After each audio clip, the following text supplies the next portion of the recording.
Ako po si Miss Winnie at ito ang ating kwento. Magandang araw po sa inyong lahat. Ako nga pala si Marie, hindi ko tunay na pangalan. Naisipan kong ibahagi ang aking kwento sa inyo upang magbigay ng inspirasyon sa lahat. Masasabi ko na ang buhay ay hindi madali. Hindi natin alam kung ano ang mangyayari sa kinabukasan o kung hanggang kailan na lamang tayo dito sa mundong ibabaw. Ika nga, ang buhay natin ay maihahalin tulad sa isang bulaklak na darating ang panahon ay malalanta at bigla-bigla na lang maglalaho. Ang buhay ko ay para bang teleserye na mapapanood sa telenovela o sa mga pelikula. Para kasing roller coaster ang buhay ko. At paano ko yun nasabi? Tunghayan at tapusin niyo ang aking kwento. Madalas akong makinig ng mga kwentong may kababalaghan, pero sa dulo ay may aral sa buhay.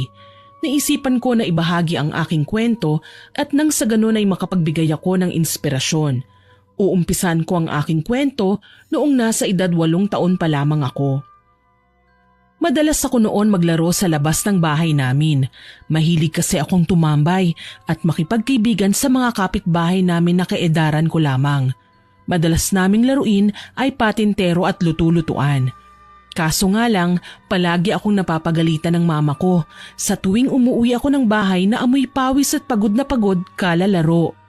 Hindi naman kami mahirap noon at laki talaga ako sa marangyang pamumuhay. Yung tipong nakukuha ko ang lahat ng gusto ko pero mas pinili ko pa noon na mag-aral sa pampublikong paaralan dahil sabi ko kina mama sa pampublikong paaralan pumapasok ang mga kaibigan ko. Pumayag naman sila at sinabi sa akin na wag ko raw pababayaan ang aking pag-aaral dahil yun lamang ang kanilang maiiwan sa akin. Hanggang sa nakilala ko si Rosana. Kamag-aral ko siya at napakatalino niya. Siya ang nangunguna sa aming klase, samantalang ako naman ay nasa 2nd posisyon lamang. Hindi kami noon nag-uusap ni Rosana dahil tahimik lamang siya at pakiramdam ko kapag nilapitan ko siya ay susungitan niya lamang ako. Hanggang isang araw, kami ang naging magkapareha sa isang proyekto, kaya naman kinausap ko siya. Anong gagawin natin? Saan mo gustong gumawa? Agad na tinanong ko siya at nakita ko naman na para bang nag-aalinlangan siya. Pwede bang sa inyo na lang? Hindi kasi pwede sa bahay magulo at makalat. Napakunot ako sa sinabi niya. Ngunit hindi na lamang ako nagtanong dahil baka magalit lamang siya sa akin lalo na't hindi naman kami malapit sa isa't isa nung mga panahon na yun. Sige, sa bahay na lang namin.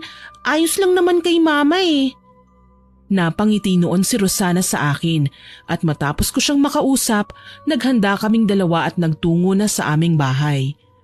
Kita ko na namangha siya sa paligid at dahil may kalakihan din naman ang aming bahay. Wala ka bang kasama dito? Nasaan ang mga magulang mo? Agad na inilapag ko ang aking bag at tinawag ang aming katulong. Humingi ako ng aming makakain at sinagot ang tanong ni Rosana sa akin. Wala silang mama umalis sila. Abala kasi ang mga yun sa negosyo kaya palaging wala. Napatangu-tangu lang siya sa sinabi ko at ilang sandali ang lumipas, dumating na rin si Yaya at binigay sa amin ang pagkain na pinaluto ko. Nagsimula kami ni Rosana ng proyekto at dahil kumpleto nga ang kagamitan namin sa bahay, mabilis kaming natapos. Nung mga panahon na yon ay hindi talaga kami malapit sa isa't isa ni Rosana, pero buhat ng maging magkapareha kami sa proyekto, palagi niya na akong kinakausap. Madalas nagbabaon siya ng pagkain at binibigyan niya ako. Nung una hindi ko alam kung bakit dahil naninibago talaga ako sa kanya. Sa paglipas ng mga araw ay naging magkaibigan kaming dalawa. At nang naging magkaibigan na kami, tsaka ko lamang siya natanong tungkol sa bagay na yon. Tinanong ko si Rosana kung bakit palagi niya akong binibigyan ng pagkain, gayon meron naman akong baon. Wala lang, sa tuwing gumagawa kasi ako ng tinapay at nagluluto ng pagkain na babaunin ko, ikaw agad ang naaalala ko Gawa ng naramdaman ko ang pag-alaga sa'yo nung gumagawa tayo nun ng proyekto sa bahay niyo. Ikaw lang kasing gumawa sa akin nun Kahit na hindi naman tayo malapit sa isa't isa, pinakain mo pa rin ako sa bahay niyo. Tapos hindi mo ako tinanong pa, nagkusang loob ka lamang. Namangha ako sa mga sinabi ni Rosana dahil siya pala ang tipo ng tao na marunong tumanaw ng utang na loob at nakikita niya kung totoo sa kanya ang isang tao. Nang dahil doon, mas lalo kaming naging malapit sa isa't isa ni Rosana at palagi siyang dumadalaw sa aming bahay. Sa totoo lang, si Rosana ang tumagal sa akin na kaibigan dahil kadalasan kinakaibigan lamang ako dahil meron akong maibibigay sa kanila at iniisip nila na mayaman kami. Ngunit kapag umalma na ako sa kanilang gusto ay iniiwanan na nila ako. Ibang-iba si Rosana sa lahat dahil marunong siyang magpahalaga ng mga bagay na meron siya at totoo siyang kaibigan. Habang tumatagal ang aming pagkakaibigan ay mas nakilala namin ang isa't isa. Hindi mayaman sila Rosana at laki siya sa magulong pamilya. Maagang pumanaw ang kanyang tunay na ama kaya naman nag-asawa muli ang kanyang ina. Ngunit batugan ang kanilang amain at dahil doon palaging nag-aaway ang kanyang ina at bagong asawa nito. Kaya naman hindi nagtagal ay iniwanan din sila ng kanilang amain at naging sugarol na ang kanyang ina. 3 magkakapatid sila Rosana at siya ang panganay sa kanila. Kaya naman dahil wala nang maaasahan ang kanyang ina, siya na ang tumayong magulang sa kanyang mga nakababatang kapatid. Naikwento sa akin ni Rosana noon na kaya niya pinagbubutihan ang kanyang pag-aaral dahil yun ang tanging pangako niya sa kanyang yumaong ama at nakikita niya na yun lamang ang magiging rason upang makaahon sila sa hirap. Bilib na bilib ako noon kay Rosana dahil nagagawa niyang mapagsabay ang pag-aaral at pag-aaruga sa kanyang mga kapatid. Sa paglipas ng mga araw, hindi na namin namalayan na mga dalaga na pala kami at sabay kaming nangarap na magkaibigan na pareho kaming magiging malago sa hinaharap. Sabi ko noon kay Rosana na tutulungan ko siya sa abot ng aking makakaya. Ngunit mabilis niya yung tinanggihan dahil ayaw niya daw na umasa sa akin, lalo na at wala pa naman daw akong sariling kita at tanging umaasa lamang din ako sa bigay ng aking mga magulang. Palagi akong pinapayuhan noon ni Rosana na maging mabait sa aking mga magulang dahil napakapalad ko daw na nagkaroon ako ng magulang na kagaya nila. Nang dahil kay Rosana, para bang nagkaroon ako ng kapatid na palaging nandyan sa tuwing kailangan ko. Ganun pa man, hindi nagtagal ay umalis sila. Nagpaalam sa akin noon si Rosana. Nangako kami sa isa't isa na magkikita kami ulit sa hinaharap at kahit na magkalayo na kami, tutuparin namin ang aming mga pangarap. Matapos ng araw na yon, hindi na kami muling nagkita pa ni Rosana. Marami ang nangyari lalo na sa akin dahil nung makapagtapos ako sa high school, bigla naman namatay ang aking mga magulang dahil sa isang aksidente. Kasama nila ako noon pero ako ang siyang nag-iisang nakaligtas sa aming pamilya. Sobrang lungkot ang naramdaman ko noon. Sabi ko, sana pati ako ay nawala na rin. Naging miserable ang aking buhay noon at napabayaan ko ang aking sarili. Napunta ako sa mga maling kaibigan at nagbisyo. Maraming mga kamag-anak namin ang nais akong tulungan pero tinanggihan ko sila. Pakiramdam ko kasi noon, ginagawa lamang nila yon upang makakuha ng kayamanan na iniwan sa akin ng mga magulang ko. Pero nagsisi ako dahil hinayaan ko na mapariwara ang aking buhay at dahil sa mga maling desisyon ko sa buhay, nabaon ako sa utang at wala akong pagpipilian kundi ang bayaran ng lahat ng yon gamit ang ipinamana sa akin ng aking mga magulang. Hindi ko noon namalayan na naubos na pala ang lahat. Tapos nalugi pa ang kumpanya ng aking mga magulang dahil napabayaan ko yon. Sa paglipas ng mga araw, napagtanto ko na mali pala ako sa parting yon. Masyado kong dinamdam ang pagkawala ng aking mga magulang at napabayaan ko na rin ang lahat ng iniwan nila sa akin. Lugmok na lugmok ako ng mga panahon na yon pero hindi ako iniwan ni Lola. Pinalakas niya ang aking loob at sinabi na bumangon akong muli at ipagpatuloy ang aking buhay. Sinunod ko ang kanyang mga payo at naghanap ako ng trabaho. Naisip ko noon kung nandun lang sana si Rosana sa aking tabi ng mga panahon na yon, baka hindi nangyari sa akin ang lahat ng yon dahil meron akong masasandalan na pinagkakatiwalaan ko. Gayunpaman, naghiwalay na ang aming landas at wala na akong magagawa sa parting yon. Tanging sarili ko lamang ang aking katuwang. Hindi rin nagtagal ay pumanaw na rin si Lola dahil sa katandaan. Sobrang lungkot dahil siya lamang ang meron ako, pero kinuha pa rin siya sa akin.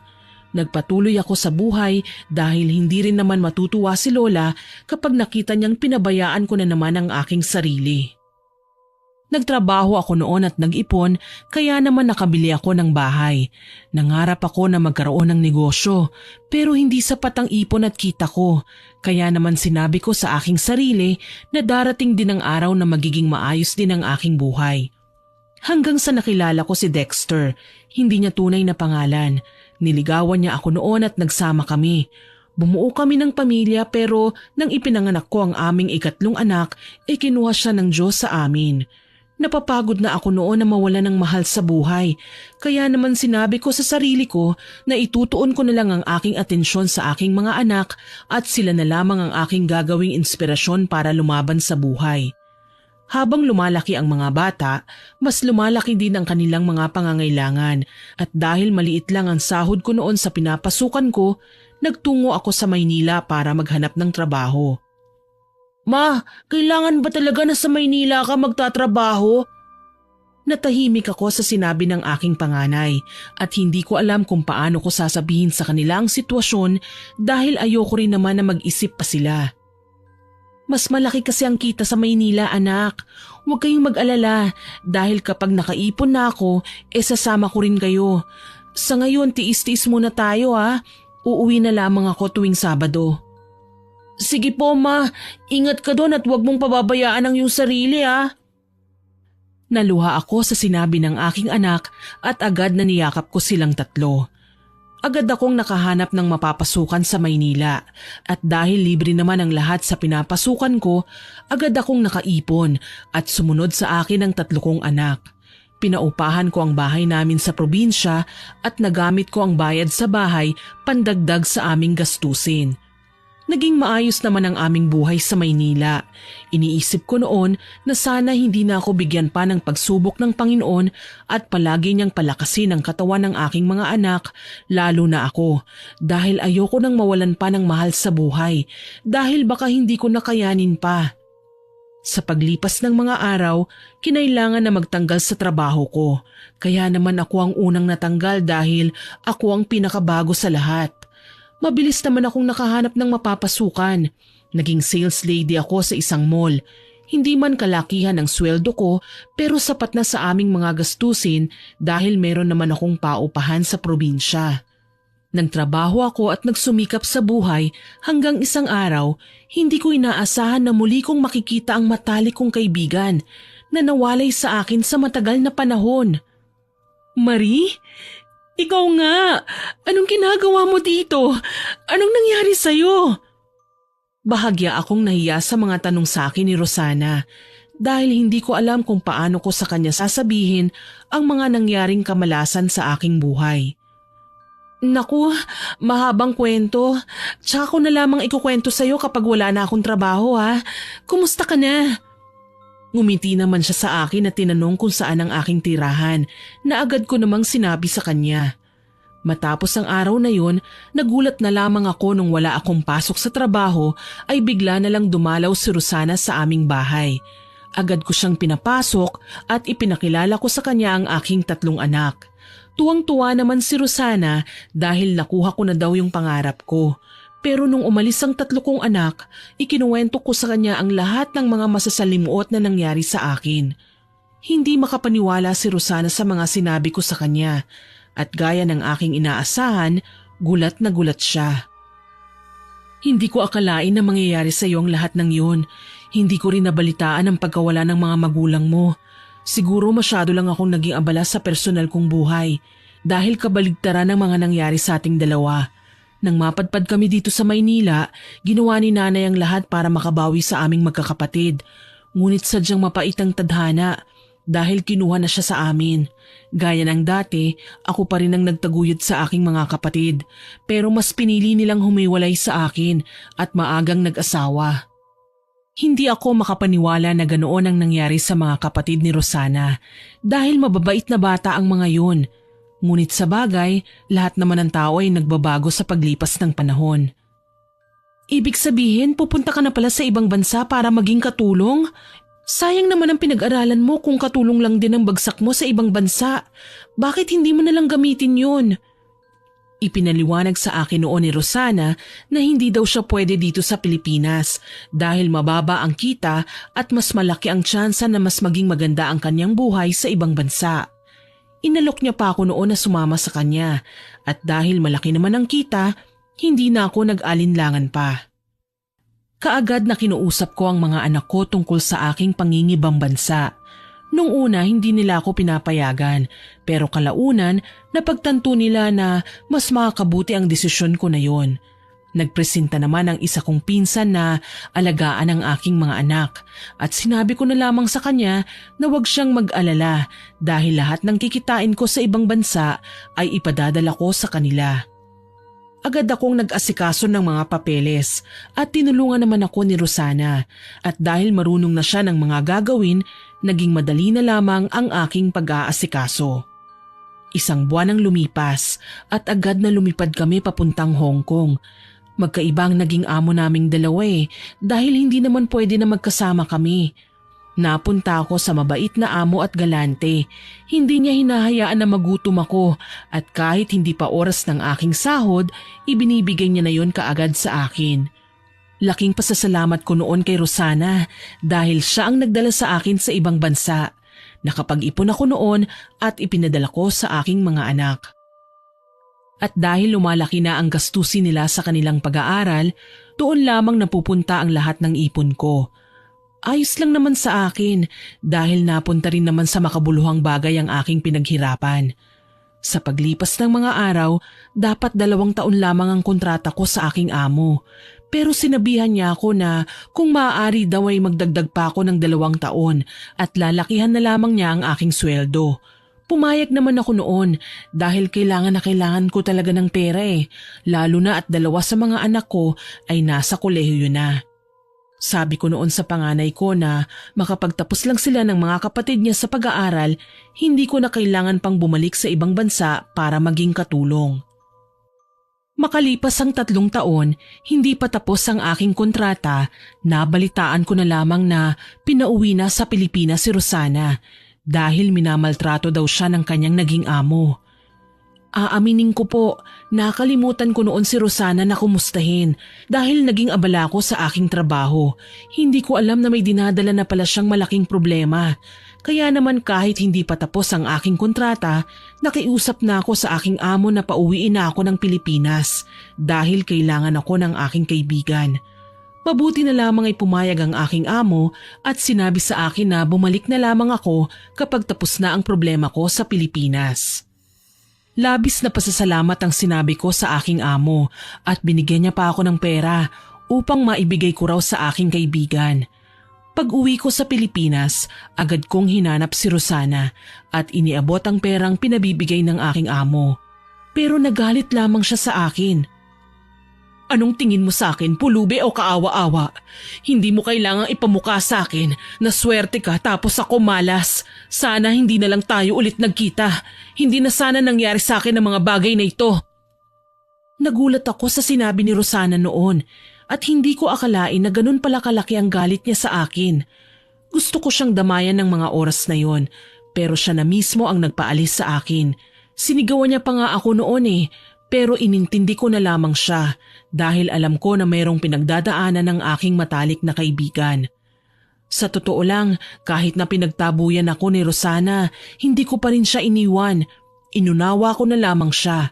Sabi ko noon sa aking sarili na hindi ko susukuan ng matalik kong kaibigan. Pero sa totoo lang, nakakaramdam na ako noon ng pagod at inis sa kanya dahil palagi niya na lamang akong sinisisi sa mga kamalasang nangyari sa kanyang buhay. Sabi niya pa noon sa akin na buhat daw nang nagkita kaming muli, hindi na siya naging masaya at lahat ng magagandang bagay sa akin na lamang daw napupunta. Hindi ko siya noon pinatulan at hinayaan ko siyang maliitin ako.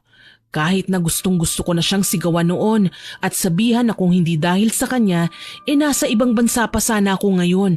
Kung hindi ko lang sana siya inintindi, baka nasa ibang bansa pa ako at nagtatrabaho. Pero hindi ko yun ginawa. Isang araw, dumalaw ako sa kanilang bahay at ipinagluto ko siya ng makakain. Ngunit nang maghahain na ako ng pagkain, bigla akong nakatanggap ng tawag. Kaya naman sinagot ko yon at nalaman ko na wala na pala ang dati kong amo. Wala na rin akong babalikan pang trabaho kung sakali mang bumalik ako. Paano po yun? Hindi ko na po babayaran yung 1 taon na hindi ko tinapos? Iniisip ko noon ang usapan namin ng dati kong amo. Pero laking pasasalamat ko dahil hindi na pinababayaran pa sa akin ng 1 taon na hindi ko pinasok sa kanya dahil sa pagnanais ko na damayan ang aking kaibigan. Matapos ang tawag ay agad akong pumasok sa loob ng bahay at naabutan ko na umiiyak si Rosana. Kaya naman nilapitan ko siya at pinunasan ang kanyang mga luha sa mga mata. Tsaka ko siya tinanong kung bakit siya umiiyak at bigla na lamang siyang humingi ng tawad sa akin. Pasensya ka na sa mga nasabi ko sa iyo noon, Marie. Siguro masyado lang ako nasaktan sa mga nangyari sa akin sa ibang bansa dahil hindi naman yun ang inaasahan ko eh. Alam ko na mali na sinisi kita sa mga nangyari sa akin. Sana patawarin mo ko sa mga nagawa kong kasalanan sa iyo at hindi ko akalain na hindi pa pala tapos ang kontrata mo. Pero mas pinili mo pa ring umuwi dito sa Pilipinas upang damayan ako. Nang mga oras na yun ay nagkaayos na kaming dalawa at inunawa ko na lamang siya. Makalipas ang 1 linggo, nagpaalam sa akin si Rosana na aalis na siya sa kanyang dating bahay dahil hindi pa siya nakakabayad ng renta. Sabi ko nun kay Rosana, ako na lamang ang magbabayad upang hindi na siya umalis pa. Pero nakapagdesisyon na raw siya at kailangan niya na magsimulang muli. Hindi ko na lamang siya noon pinigilan at sinuportahan ko na lamang si Rosana sa kanyang mga nais at desisyon sa buhay. Muli kaming nagkawalay at sinabi ko naman sa kanya na magtawagan na lamang kami. Pero laking gulat ko nang bigla na lamang siyang nagpalit ng numero. Malungkot man ako noon dahil para bang tinanggal niya na ako sa kanyang buhay, pero iniisip ko noon baka nais lang ni Rosana na kalimutan ng masasalimuot na nangyari sa kanya. Ako naman ay nagsimulang muli at nagtrabaho para sa aking mga anak dahil patapos na sa pag-aaral noon ang 2 kong anak, samantalang nasa high school naman ang aking bunsong anak. Mas lalo akong nagsumikap dahil sabi ko noon sa sarili ko makapagtapos lamang sa pag-aaral ang aking 3 mga anak at magkaroon lamang ako ng konting ipon ay hihinto na ako sa pagtatrabaho at magsisimula ng magnegosyo. Alam ko noon na medyo malayo pa na matapos sa pag-aaral ang aking mga anak. Pero sabi ko noon sa sarili ko na matatapos din ang lahat at magbubunga rin ang lahat ng aking paghihirap. Nagsumikap ako at hindi ko ininda ang pagod at napakasarap naman sa pakiramdam dahil nakapagtapos na ang 2 kong mga anak nang dahil sa aking pagiging matyaga. Nagsimula naman noon na maghanap na ng trabaho ang 2 kong anak pero sabi ko noon sa kanila na enjoyin na lang muna nila ang kanilang pagiging binata. Hanggat malakas ako na muna ang bahala. Isang araw habang nagbibigay ako ng mga order ng mga customer sa isang kainan, bigla akong nakita si Rosana at may kasama siyang lalaki na may katangkaran at maputi. Gusto ko sanang lapitan noon si Rosana pero nahihiya ako sa kanya. Kaya naman hindi ko ginawa. Ewan ko ba bakit ako nahihiya wala naman akong ginawang masama. Pero siguro dahil ayoko munang guluhin siya. At iniisip ko na baka sabihin na naman niya sisirain ko lang naman ang masaya niyang buhay. Ganun pa man, ilang sandali ang lumipas, laking gulat ko dahil bigla na lamang akong tinapik ni Rosana at niyakap niya ako ng napakahigpit. Nagulat pa ako dahil hindi pumasok sa isipan ko na gagawin niya ang bagay na yon dahil para bang binura niya na ako noon sa kanyang buhay nang magpalit siya ng numero. Ngumiti ako noon kay Rosana at niyakap siya pabalik. Lumapit naman sa counter ang kanyang kasama at bigla na lamang akong niyaya ni Rosana na lumabas at naipaalam na raw niya ako sa amo ko. Nahiya pa ako noon dahil binayaran pala niya ang araw ko. Nagtungo kami noon sa isang parke at kaming 2 lamang doon ni Rosana. Kumusta ka na? Tagal na rin natin ang huli tayong magkausap pa. Tinatawagan kita noon pero mukhang nagpalit ka na yata ng numero. Napayuko naman si Rosana at nagpaliwanag sa akin. Oo, nagpalit ako ng numero. Kasi nanakaw yung dati kong cellphone. Hindi ko rin kabisado ang numero mo kaya naman hindi kita natawagan. Nahihiya ako na pumunta noon sa bahay ninyo dahil wala naman ako maibibigay at lugmok pa ako noon.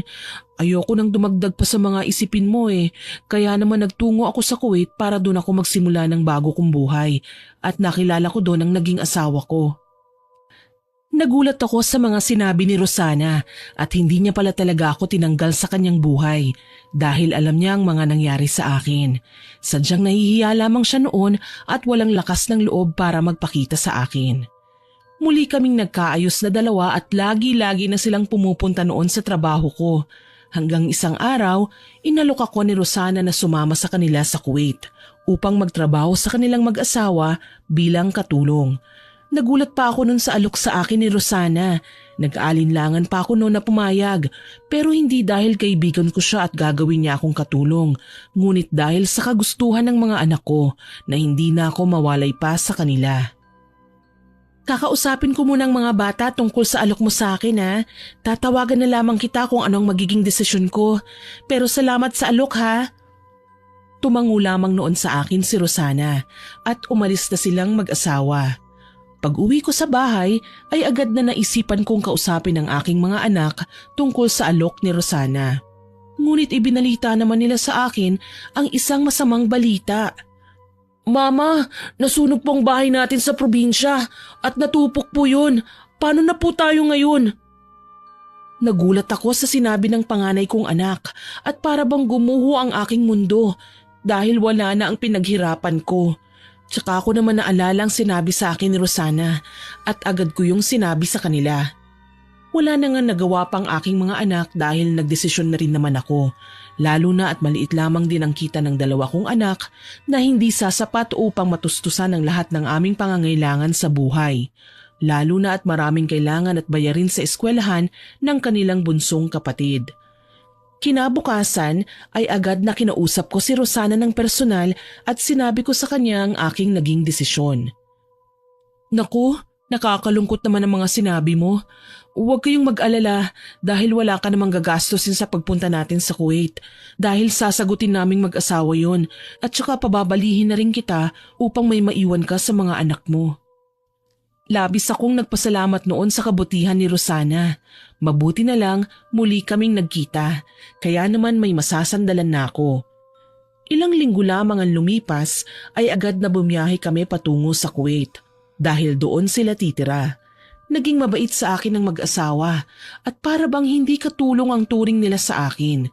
Dahil sabi ni Rosana noon, kainin ko lamang ang lahat ng nais ko basta wag ko lang pababayaan ang aking trabaho. Pwede ko ring gawin ang mga gusto kong gawin sa buhay dahil parang kapatid na raw ang turing niya sa akin. Pinagbutihan ko naman ang aking trabaho bilang katulong sa tahanan ng aking kaibigan. Kahit pa sinasabihan niya ako noon na huwag kong abusuhin ang aking sarili dahil hindi ko naman daw kailangan pagurin ng husto ang sarili ko. Hindi naging mahirap ang trabaho ko noon kila Rosana dahil hindi naman siya mahigpit sa bahay. Sa paglipas ng mga araw, palagi akong kinukumusta ng asawa niya na itago na lamang natin sa pangalang Andreas. Sabihan mo lang ako kung may kailangan ka at ibibigay namin sa iyo ni Rosana. Noong una, nag-aalinlangan pa ako na kausapin si Andreas dahil hindi naman ako tuwid mag-English. Pero nung makausap ko siya, napagtanto ko na magaling pala siyang magtagalog at naikwento naman sa akin ni Rosana na tinuruan niya daw ang kanyang asawa ng lengguwahe ng mga Pilipino. Kalaunan, naging malapit ako kay Andreas. Pero hindi naman yung sobrang lapit na lapit asawa pa rin naman siya ng kaibigan ko at lalaki pa rin siya. Iniiwasan ko rin noon na may masabi si Rosana at baka magselos dahil simulat sa pool kilala ko ang kaibigan ko na selosa. Isang araw, galing sa mall ang mag-asawa at nagulat na lang akong bigla akong binigyan ng mga pinamili nila ni Andreas at nakita ko naman na masama ang tingin sa akin ni Rosana kaya naman pag-alis ng kanyang asawa ay agad ko siyang kinausap. Rosana, baka mamaya isipin mo inaabuso ko ang kabaitan ng asawa mo pero wala talaga akong hinihingi sa kanya. Nilapitan kita kasi napansin ko na masama ang tingin mo sa akin kanina. Huwag ka sanang magalit sa akin Malalim naman na napabuntong hininga si Rosana at bigla niya na lamang akong sinampal. Masama siyang tumingin sa akin at bigla na lamang tumawa na hindi ko alam kung bakit. Akala mo ba hindi ko napapansin ang mga kilos mo? Lalo na kapag nandyan si Andreas? Kaibigan mo ko pero mukhang gusto mo pang agawin sa akin ang asawa ko. Haliparot ka pala. Nagulat ako sa sinabi ni Rosana at hindi ko inaasahan na ganun palang iniisip niya sa akin na agad ko namang sinagot. Ano bang sinasabi mo? Hindi ko naman aagawin sa iyo ang asawa mo dahil magkaibigan tayo. Parang hindi mo naman ako kilala sa mga pinagsasasabi mo. Tsaka kasal kayo no at alam ko na mahal ka ng asawa mo. Kaya wag mo naman sana siyang pag-isipan ng masama lalo na ang best friend mo. Kababata kita kaya hindi kita tataluhin. Para naman akong walang utang na loob kapag ginawa ko ang bagay na yun sa inyong mag-asawa. Hindi pa man nakakasagot si Rosana sa mga sinabi ko ay dumating na si Andreas. May nangyayari ba? Bakit parang umiiyak ka, Marie? Nag-away ba kayong magkaibigan? Agad na pinahid ko ang luha sa aking mga mata at pilit na ngumiti. Wala po ito. Nagkwentuhan lang kami ni Rosana tungkol sa mga nangyari noon at naiyak ako. Maiwan ko na po muna kayo at mag-aasikaso pa ako ng mga lalabhan ko bukas. Matapos kong sabihin ng mga katagang yun ay mabilis akong umalis sa harapan nilang mag-asawa dahil hindi ko na mapigilan pa ang luha sa aking mga mata. Pagdating ko sa aking silid ay agad akong napaiyak dahil hindi ko inaasahan na mangyayari ang mga bagay na yun. Napaisip ako noon na baka pagod lamang si Rosana o kaya naman may nangyaring hindi maganda kaya niya nasabi ang mga bagay na yun sa akin. Pero kinabukasan, ramdam ko ang pagbabago ng pakikitungo niya sa akin. Kung dati-rati inaalok niya ako na sumabay sa kanila na kumain, hindi niya na ako pinapansin. Palagi niya pa akong inuutusan at pinamumukha niya sa akin na katulong lamang ako. At aaminin ko, totoo naman po talaga na katulong lamang ako sa kanilang bahay at dapat ko yung tanggapin. Pero parang ang sakit lang dahil hindi naman talaga siya ganoon sa akin. Hinayaan ko na lamang noon si Rosana. Ang mahalaga, hindi pa rin naman niya ako tinatanggal dahil kailangan ko pa ng trabaho. Gayunpaman sa paglipas ng mga araw, unti-unting nagbago ang dati kong kaibigan.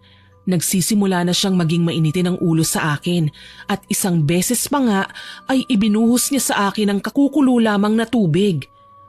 Nakita yon ng kanyang asawa at mabilis akong tinulungan at dinala sa ospital upang hindi lumala ang aking natamong paso. Nang dahil sa pangyayaring yun ay nag-away silang mag-asawa. Iniisip ko noon na baka kasalanan ko kung bakit sila nag-away. Kaya naman para bang nais ko na lamang na umalis noon. Ngunit nang sabihin ko yon kay Rosana na aalis na ako sa kanilang pamamahay ay hindi niya ako pinayagan. Hindi ba may pinirmahan kang kontrata?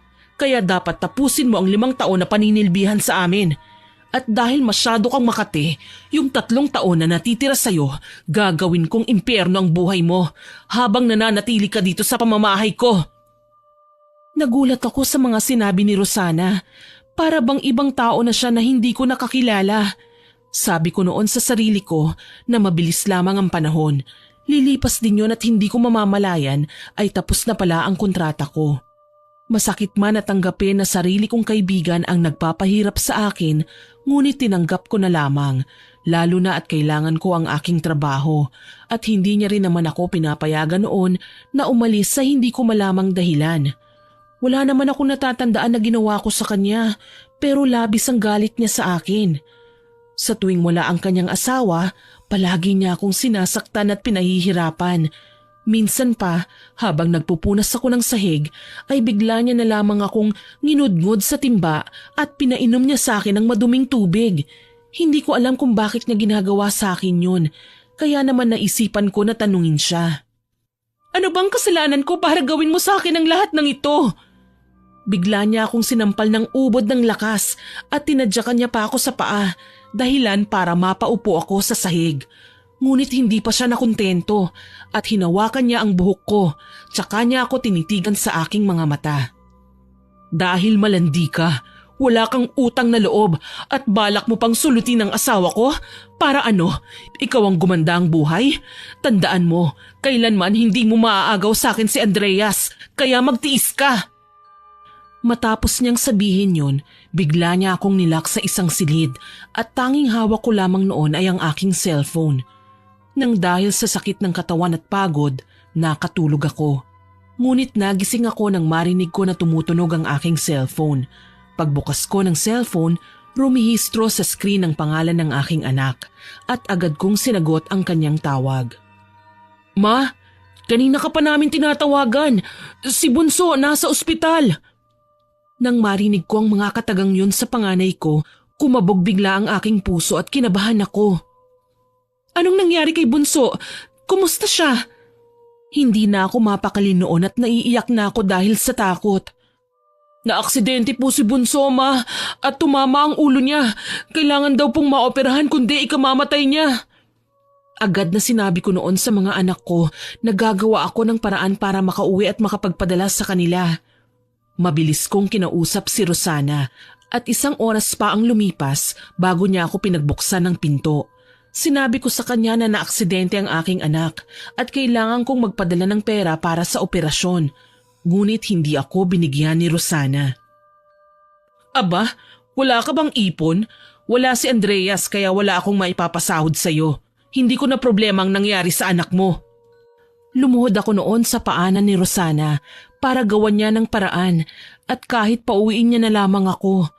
Pero nagalit pa siya at hinampas ako ng bote sa ulo, dahilan kaya nawalan ako ng malay. Kinabukasan, nagising na lang ako sa dami ng tawag ng aking anak at nang tawagan ko sila, pinsan ko ang sumagot at sinabi niya wala na ang bunso ko dahil hindi na operahan. Iyak ako ng iyak at ang bigat-bigat sa puso dahil wala na ang aking bunsong anak. Wala pa akong nagawa para sa kanya para maisalba ang kanyang buhay. Galit na galit ako noon kay Rosana at para bang wala siyang pakinoon kahit pa iyak ako ng iyak dahil inuutusan niya pa rin ako. Isang araw, sobrang sama talaga ng pakiramdam ko at ayokong kumilos dahil iniisip ko noon na huling araw na ng lamay ng anak ko. Pero hindi pa rin ako makauwi dahil kinuha ni Rosana ang aking passport. Wala rin si Andreas ng mga panahon na yon, kaya wala akong nagawa. Hanggang sa habang nagpapahinga ako, bigla na lang akong hinila ni Rosana at nandilim na talaga ang paningin ko ng mga oras na yon. Sumusobra ka na! Palagi mo na lang akong sinasaktan at kung hindi dahil sa kasakiman mo, hindi sana mangyayari ang bagay na yon sa anak ko. Naisalba ko pa sana siya. Sinampal ko noon ng paulit-ulit si Rosana hanggang sa lumabo na ang aking paningin. Nang imulat ko ang aking mga mata, nakita ko na nasa ospital na pala ako at naroon si Andreas. Ikinuwento ko sa kanya ang lahat ng ginawa ni Rosana at ang pagkamatay ng bunso kong anak. Nalungkot siya sa mga nangyari at agad niya akong binigyan ng pera upang maipadala sa aking pamilya. Inasikaso ko rin noon ang aking mga gamit dahil sinabi ni Andreas na pauuwiin niya na ako ng Pilipinas, na dahilan kaya sila nag-away na mag-asawa. Hindi ka ba nakukonsensya? Nilamon ka na ba talaga ng selos mo? Pauwiin mo na lang si Marie kung ayaw mong hiwalayan kita. Natakot naman si Rosana na iwanan siya ni Andreas, kaya naman ibinalik niya sa akin ang passport. Bago ko umalis noon, nilapitan ko si Rosana at tinitigan ko siya ng masama. Ito ang tatandaan mo. Simula sa araw na ito, hindi na tayo magkaibigan. At sa oras na mag-cruise muli ang ating landas, pagsisisihan mo ang lahat ng ginawa mo sa akin. Itaga mo yan sa bato. Gagawin ko ang lahat. Maramdaman mo lang ang lahat ng sakit na ipinadama mo sa akin. Matapos kong sabihin ang lahat ng yon, umalis na ako at taas noong bumalik sa Pilipinas.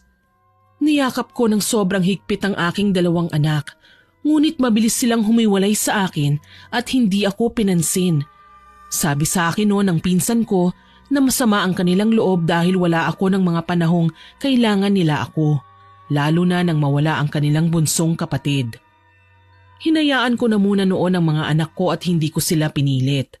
Nang magtagal, ikinuwento ko sa kanila ang lahat ng nangyari sa akin at ginawa ni Rosana. Noong una hindi pa sila naniniwala sa akin dahil gawa-gawa ko lamang daw yun at hindi naman sa akin magagawa ng kaibigan ko ang bagay na ibinibintang ko sa kanya.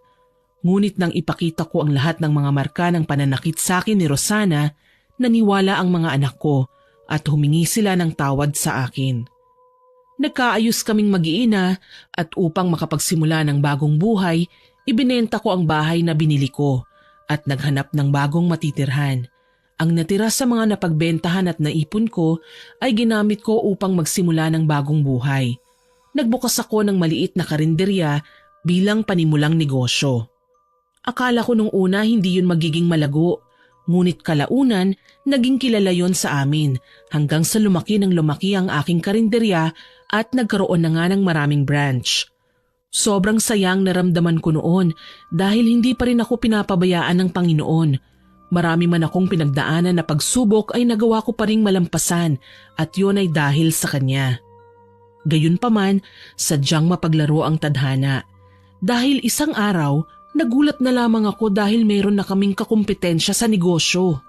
May bagong karinderya na nagpatayo sa harapan ng aming karinderya. At laking gulat ko nang malaman ko kung sino ang may-ari nun. Walang iba kundi si Rosana. Nakangiti pa siya noon nung humarap sa akin at taas kilay pang kinausap ako. Aba, may napundar ka pala nung katulong ka pa sa amin. Ang taas din talaga ng pangarap mo, no? Pero mukhang tapos na yon dahil nandito na ako. Sa totoo lang, inis na inis ako nang makaharap ko si Rosana at sasagot pa lang sana ako nang biglang magsalita ang aking anak. Ang lakas din po ng loob niyo na makipagkita kay mama sa kabila ng mga pananakit na ginawa niyo sa kanya. At kung binigyan niyo sana noon ng pera si mama upang makapagpadala sa amin, hindi sana namatay ang kapatid ko. Mamamatay tao ka. Kitang-kita ko ang pagkabigla sa mga mata ni Rosana nang marinig ang mga sinabi ng aking anak. Pinauwi ko na lamang noon ang dalawa kong anak at ako ang siyang humarap kay Rosana. Nakalimutan mo na yata ang sinabi ko sa iyo noon at mukhang sinadya mo pa na magpatayo sa harapan ng karinderya ko. Ang kapal talaga ng pagmumukha mo. Para bang nalimutan na ni Rosana ang mga sinabi ko sa kanya noon, kaya pangiti-ngiti lamang siya. Hindi na lamang ako nakipagtalo pa kay Rosana noon at umuwi na lamang ako sa bahay dahil kumukulo talaga ang dugo ko sa kanya. Kinausap ko noon ang mga anak ko na hayaan na lamang at ako na ang bahala.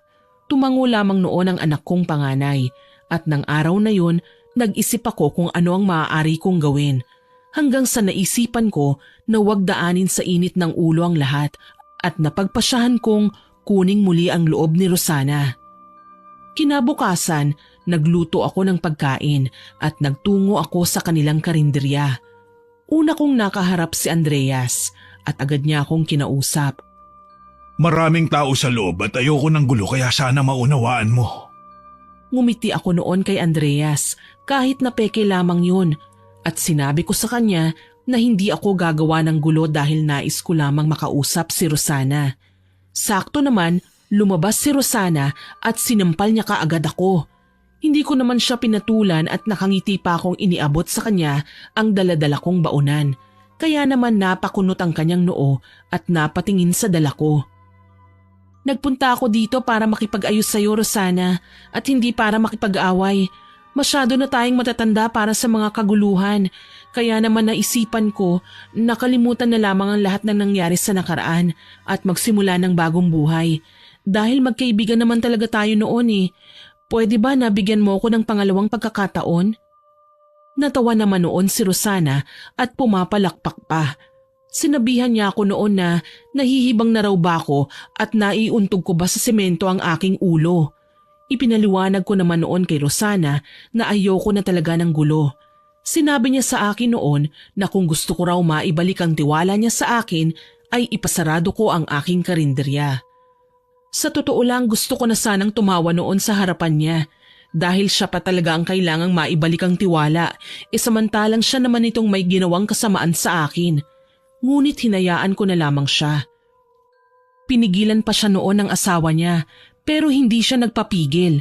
Sinabi ko naman noon na ayos lang. Nung araw na yun mismo, pinasara ko ang aking karinderya na ikinagalit naman ng aking anak nang malaman nila. Nahihibang ka na ba talaga, Ma? Bakit mo naman ipapasara yung karinderya natin para lang sa babae na sinaktan ka noon? Agad na ipinaliwanag ko noon kay Junior na may plano ako at sa akin na lamang yun. Hindi naman na nagpumilit pa ang aking anak at hinayaan na lamang ako sa aking desisyon. Hindi rin naman kabawasan sa kita ko ang pagsara ng karinderya namin dahil marami na yung branch at kikita pa rin naman ako. Halos araw-araw noon nagtutungo ako sa bahay nila Rosana at kung ano-ano ang pinapagawa niya sa akin na sinusunod ko na lamang bilang parte ng aking plano. Ang plano ko kasi noon ay gantihan si Rosana sa pamamagitan ng kapangyarihang itim. Tama kayo ng narinig, marunong akong mambarang. Natutunan ko yun noon sa lola ko na hindi ko naman sinabi sa inyo sa umpisa dahil baka mawala ang kasabikan nyo sa aking kwento at hindi nyo natapusin ang aking salaysay. Tama kayo ng narinig, binabala ko noon na barangin si Rosana bilang ganti sa lahat ng pagpapahirap niya sa akin na siya rin ang dahilan kung bakit namatay ang aking bunsong anak. Kung natatandaan niyo pa, sinabi ko sa umpisa ng aking liham, nilagay ko roon na para bang teleserye ang aking buhay. Ngayon alam niyo na ang aking paliwanag. Hanggang dumating ang kaarawan ni Andreas at siya mismo ang nag-imbita sa akin sa kanilang bahay. Nagtungo ako sa bahay nila noon at habang abala sila sa kanilang mga bisita ay agad akong nagtungo sa silid ni Rosana at kumuha ko ng mga personal na gamit niya, kabilang na ang suklay na meron pa niyang buhok ng mga panahon na yun. Inilagay ko yon ng palihim sa aking bulsa at dahan-dahan na bumaba.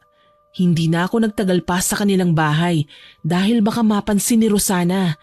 Kaya naman mabilis na nagpaalam ako sa kanila matapos kong tikman ang kanilang mga handa na hindi naman kasarapan dahil si Rosana raw ang nagluto.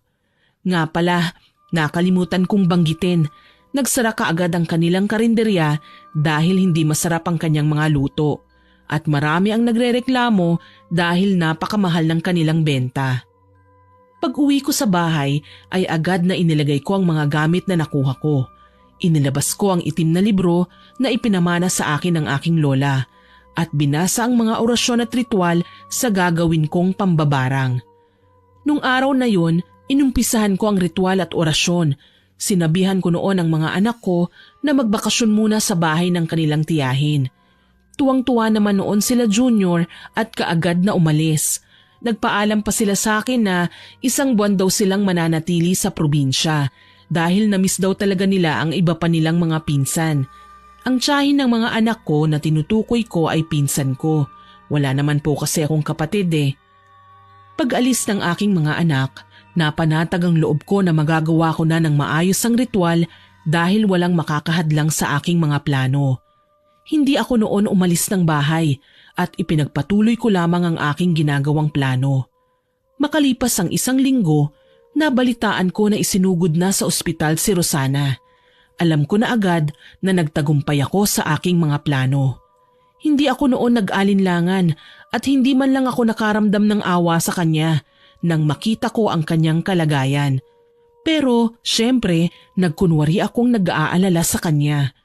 Nang umuwi si Andreas galing sa ospital, agad ko siyang kinausap na sasama ako sa kanya at dadalawin ko si Rosana.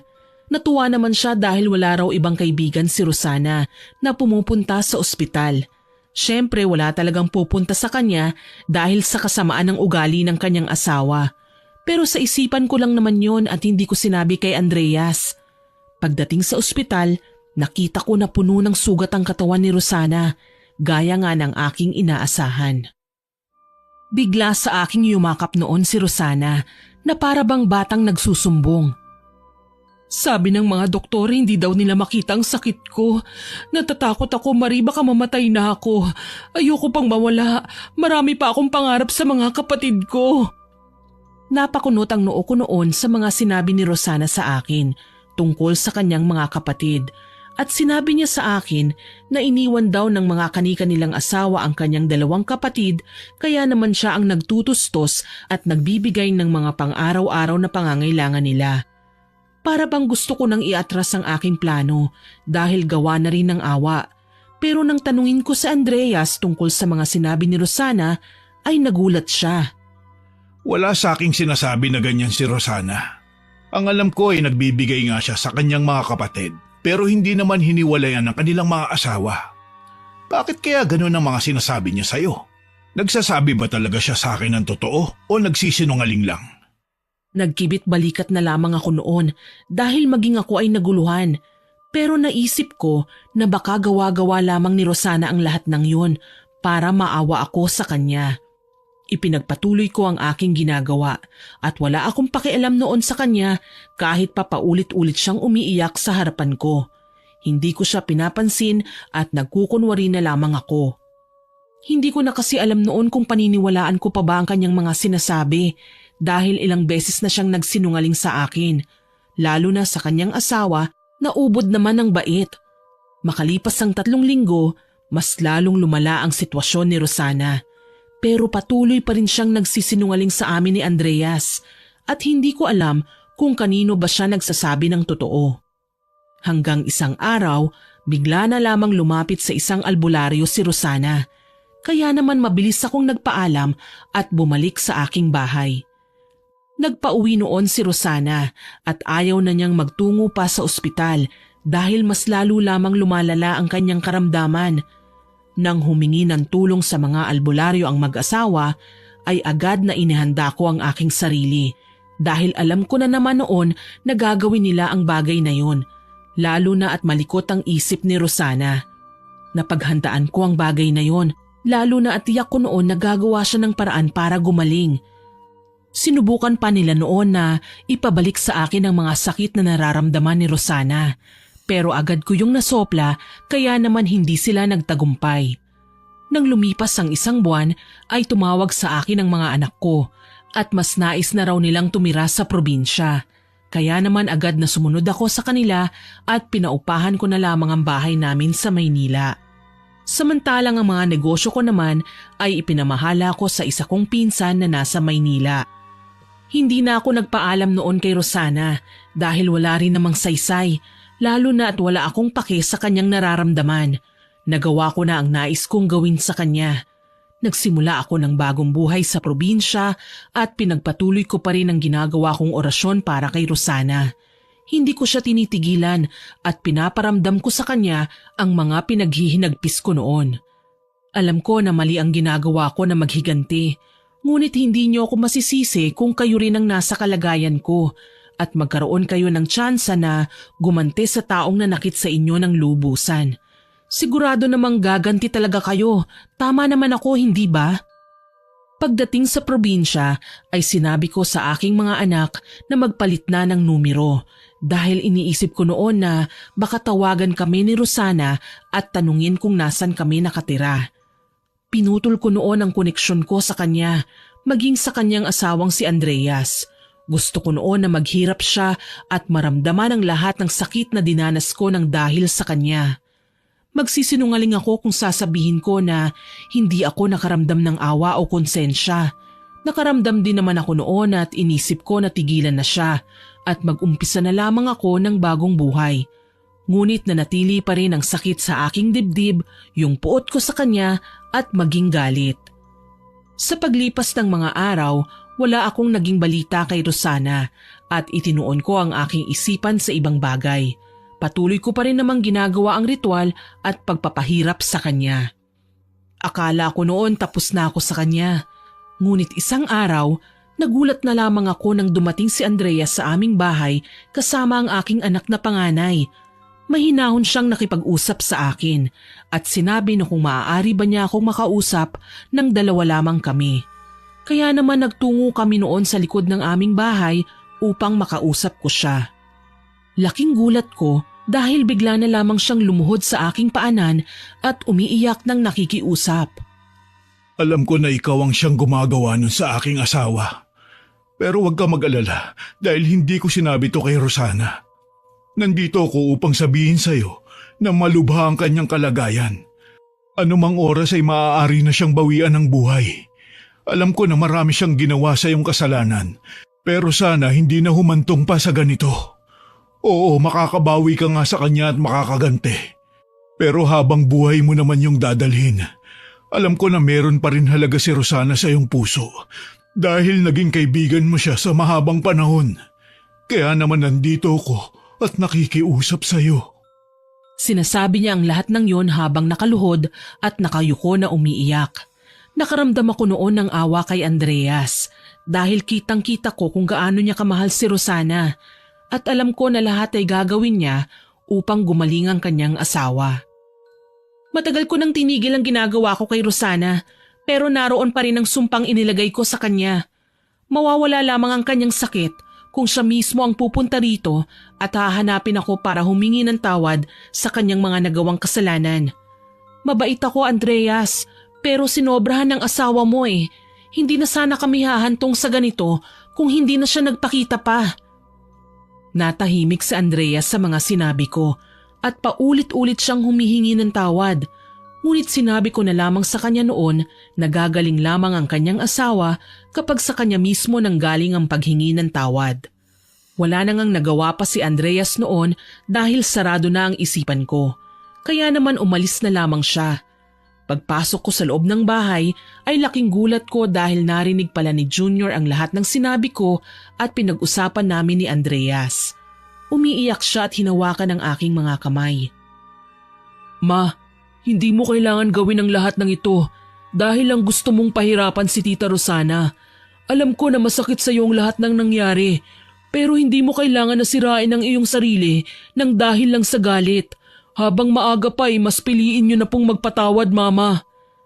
Natahimik ako sa mga sinabi ng aking anak at sinambit ko sa kanya na hindi ko na maaari pang bawiin ang nilagay ko kay Rosana dahil nasa kanya na ang solusyon para matigil na ang kanyang paghihirap. Ayoko rin naman noon na mawala si Rosana ng dahil sa akin pero nasa kamay niya na ang solusyon upang gumaling siya. Kaya naman sinabi ko noon kay Junior na wala na akong magagawa pa. Sa paglipas ng mga araw, patuloy na nagtutungo sa aming bahay si Andreas at paulit-ulit siyang nakikiusap sa akin. Ngunit palagi ko namang sinasabi sa kanya na wala na sa akin ang solusyon at gamot, kundi na kay Rosana na. Hindi ako tinantanan noon ni Andreas na para bang hindi siya naniniwala sa mga sinasabi ko. Isang araw, muli siyang nagtungo sa bahay at sinabi niya sa akin na namamaalam na raw si Rosana. Nais niya raw akong makausap, ngunit sinabi ko sa kanya na kung nais akong makausap ng kanyang asawa, siya mismo ang tutungo sa aking bahay at gagawa siya ng paraan upang makausap ako. Pilit ng pilit akong pinakikiusapan noon ni Andreas pero buo na ang aking pasya. Sa totoo lang, naging matigas ako ng mga panahon na yon at alam kong marami sa inyo ang nagagalit. Ngunit ginagawa ko lamang ang lahat ng yon upang magsisi si Rosana sa kanyang mga nagawang kasalanan sa akin at sa aking pamilya. Wala naman kasi siyang rason noon para gawin sa akin ang lahat ng yon at pahirapan ako. Naging mabuti akong kaibigan sa kanya pero anong ginawa niya? Itinuring niya akong parang ibang tao at mas masahol pa sa hayop. Kaya iniisip ko noon, bakit ko siya pupuntahan gayong nagkita na kami noon? At imbis na siyang humingi ng tawad ay mas lalo pa siyang nagmalaki sa akin at kinalaban pa ako sa aking negosyo. Kalaunan, sumuko rin si Andreas at sinabi sa akin na nirerespeto niya kung anuman ang naging desisyon ko. At wala siyang galit sa akin dahil nauunawaan niya kung bakit ko ginawa ang lahat ng yon. Alam niyang malaki talaga ang kasalanan sa akin ng kanyang asawa. Pauwi na sana noon si Andreas, ngunit laking gulat niya nang bigla na lamang dumating si Rosana sa pintuan ng aming bahay. Hirap na hirap pa siya sa paglalakad at kitang-kita ko na nanghihina na siya pero nagawa niya pang makapunta sa aming bahay. Nagulat noon si Andreas kung paano nalaman ni Rosana ang kinaroroonan namin. Sinabi ni Rosana na nagtungo sa kanilang bahay ang panganay kong anak at dumalaw sa kanya. Ipiniliwanag ni Rosana na walang sinabi sa kanya si Junior. Sadyang naalala lamang niya ang lahat ng masasamang ginawa niya sa akin noon at hindi niya alam na nawala pala ang bunso kong anak nang dahil sa pagiging makasarili niya. Bigla siya noong lumuhod sa aking harapan kahit na puno ng sugat ang kanyang tuhod. Patawarin mo ako sa mga nagawa kong kasalanan sa iyo, Marie. Tatanggapin ko kung hindi mo ako mapapatawad. Gusto ko lang na magkaayos tayo bago ako bawian ng buhay. Pinagsisisihan ko na ang lahat ng mga nagawa ko sa iyo.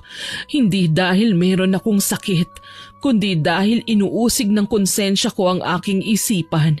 Dahil nagawa ko ang mga kahindik-hindik na bagay na yun sa matalik kong kaibigan. Umiiyak siya noon habang sinasabi ang mga bagay na yun sa akin at nagkaroon naman ako ng lakas ng loob upang tanungin siya kung bakit nga ba niya ginawa sa akin ang lahat ng yun. Hindi ko noon lubos maisip na magagawa mo sa akin ang mga bagay na yun. Pinahirapan mo ko at itinuring na hayop. Maiintindihan ko sana kung may ginawa ako sa iyong mali eh. Pero wala. Wala kang dahilan para magalit sa akin. At kung meron man, sana sinabi mo sa akin para naintindihan ko. Alam mo ba nang muli tayong magkita? Tuwang-tuwa ako kasi bumalik ka na sa buhay ko. Inisip ko noon na sa wakas ay may makakatuwang na ako. Sa wakas bumalik na ang matalik kong kaibigan. Nakasama ko sa hirap at ginhawa. Pero hindi ko sukat akalain na malaki na pala ang pinagbago mo. Nagmamadali akong umuwi noon nang malaman ko ang nangyari sa'yo nung nasa Hong Kong tayo. Hindi ko inisip ang aking trabaho dahil nais kong damayan ka sa lahat ng paghihirap mo at pinagdaraanan noon. Umiiyak na ako sa puntong yun at inilabas ko ang lahat ng sama ng loob ko sa kanya. Sinabi ko na nirespeto ko ang lahat ng desisyon niya at kahit na sinasaktan niya ako noon sa Kuwait, hindi ako nagtanim ng galit sa kanya. Ngunit nang mamatay ang aking anak, doon na nagsimula ang puot ko sa kanya, lalo na nang muli kaming magkita dahil sa halip na humingi siya ng tawad ay nagmalaki pa. Pareho kaming umiiyak ng mga panahon na yun, kahit nga si Andreas ay umiiyak na rin dahil nangihinayang daw siya sa pagsasama naming magkaibigan. Sa paglipas ng oras, nailabas ko ng lahat ng hinanakit ko sa kanya. Agad naman niyang ipinaliwanag sa akin kung bakit niya nagawa ang lahat ng bagay na yon sa akin. Aaminin ko, nilamon ako ng inggit kasi pakiramdam ko, simula bata tayo nasa iyo na ang lahat. Meron kang kumpletong pamilya at maginhawang buhay. Kinaibigan kita kasi inisip ko noon na sa wakas may makakausap na ako tungkol sa mga problema ko sa buhay. Pero sa tuwing magsasabi ako noon ng sama ng loob ko sa pamilya ko sa iyo, palagi mong sinasabi na ikaw na ang bahala. Pakiramdam ko noon wala akong kwenta. Wala akong bilang sa mundo dahil mahina ako. Iniisip ko noon na kinaibigan mo lamang ako para maging kilala ka sa ating eskwelahan at kilalanin bilang isang mabait na kaibigan. Lagi mo kasing ipinamumuka sa akin na mas angat ka. Kaya naman nang muli tayong magkita at nakita ko ang sitwasyon mo, naawa ako sa iyo, kaya kita isinama sa ibang bansa, pero ako naman ang nalubog.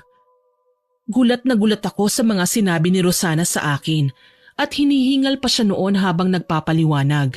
Sabi pa niya, buhat raw nang magkita kami, sunod-sunod raw ang kamalasan na nangyari sa kanyang buhay at pakiramdam niya yon ay dahil sa akin. Hindi ko napigilan na hindi matawa ng mga panahon na yon.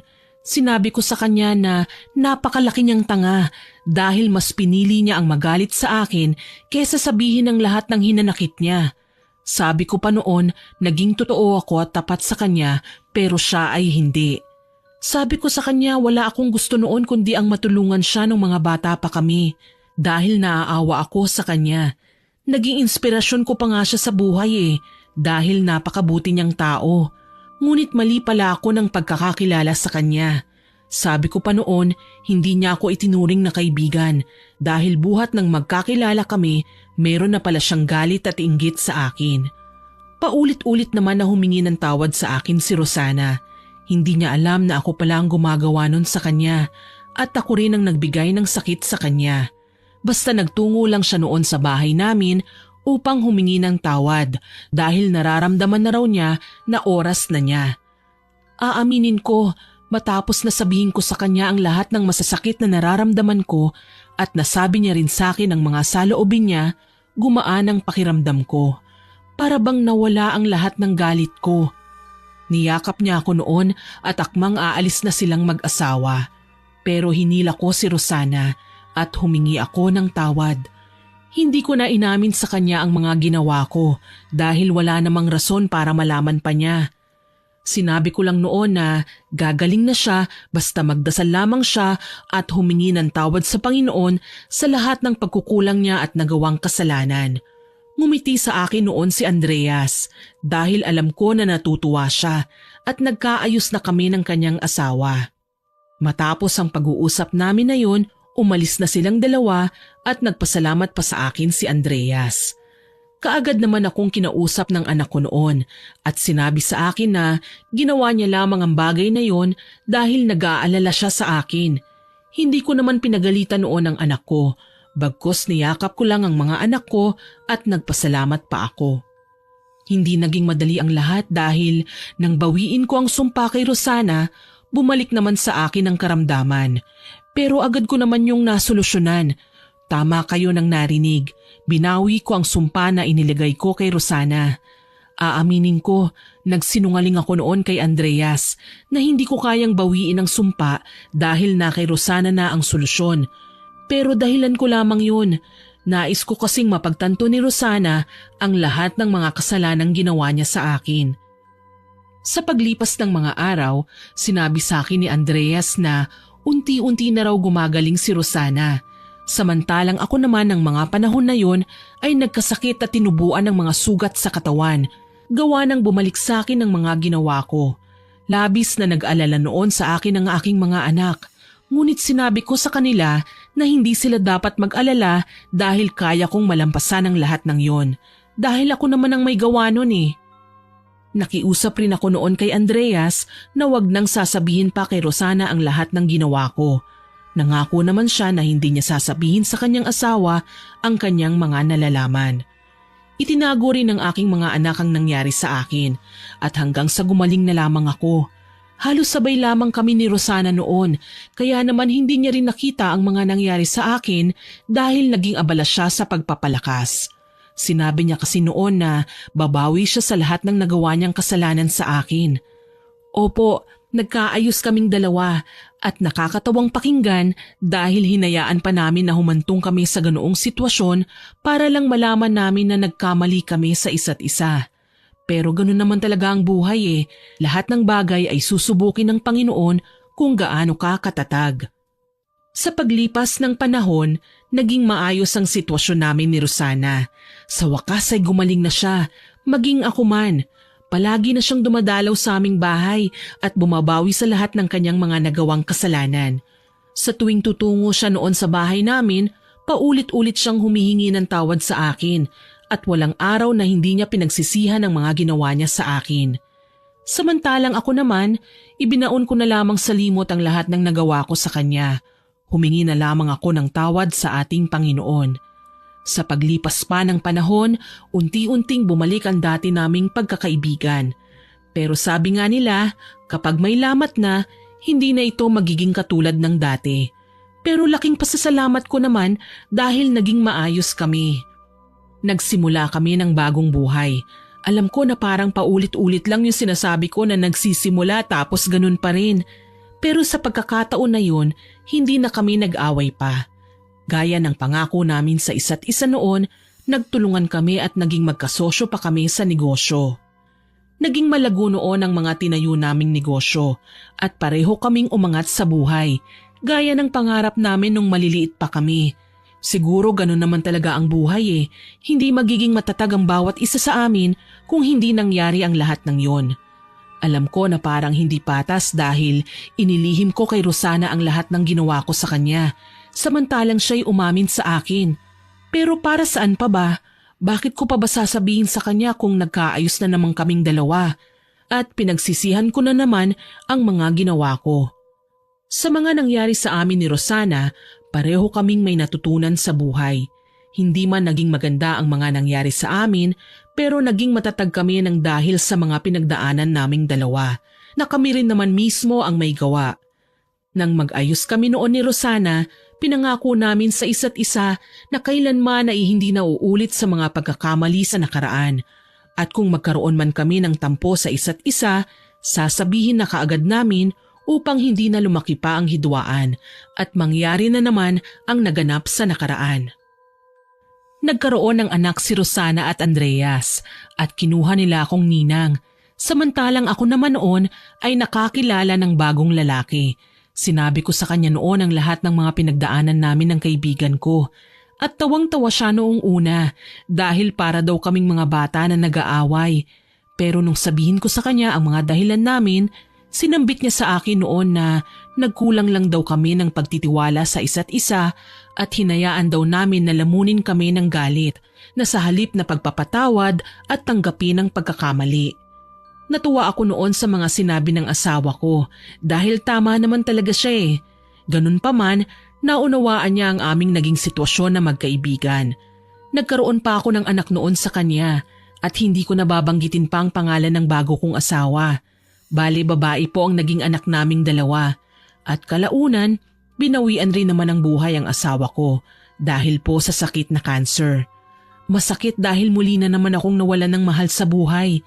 Pero sa pagkakataon na yun, mabilis akong nakabangon dahil nasa tabi ko si Rosana at ang aking mga anak. Simula nung araw na mawala ang asawa ko, sabi ko sa sarili ko na hindi na ulit ako mag-aasawa pa. Ang sakit kasi talaga ng nawawalan o iniiwan ng mahal sa buhay. Itinuon ko na lamang ang aking atensyon sa aking mga anak. Sa kasalukuyang taon, namamalagi na lamang ako sa aking bahay at ang aking dalawang anak ang siya na lamang namamahala ng aming negosyo. Samantalang yung bunso ko naman po nag-aaral pa. Para bang wala na akong problema ng mga panahon na yon. Ngunit isang araw, nalaman ko na lamang na wala na ang kaibigan ko. Hindi man lang niya nagawang magpaalam sa akin dahil biglaan ang kanyang pagpanaw. Nagkasakit siya at bigla na lang bumagsak ang kanyang katawan. Tinalaw ko pa siya noon at sinabi sa akin na lalaban daw siya. Pero kinabukasan naman, tumawag na lamang sa akin si Andreas at sinabi na wala na ang kanyang asawa. Masakit para sa akin na wala na siya.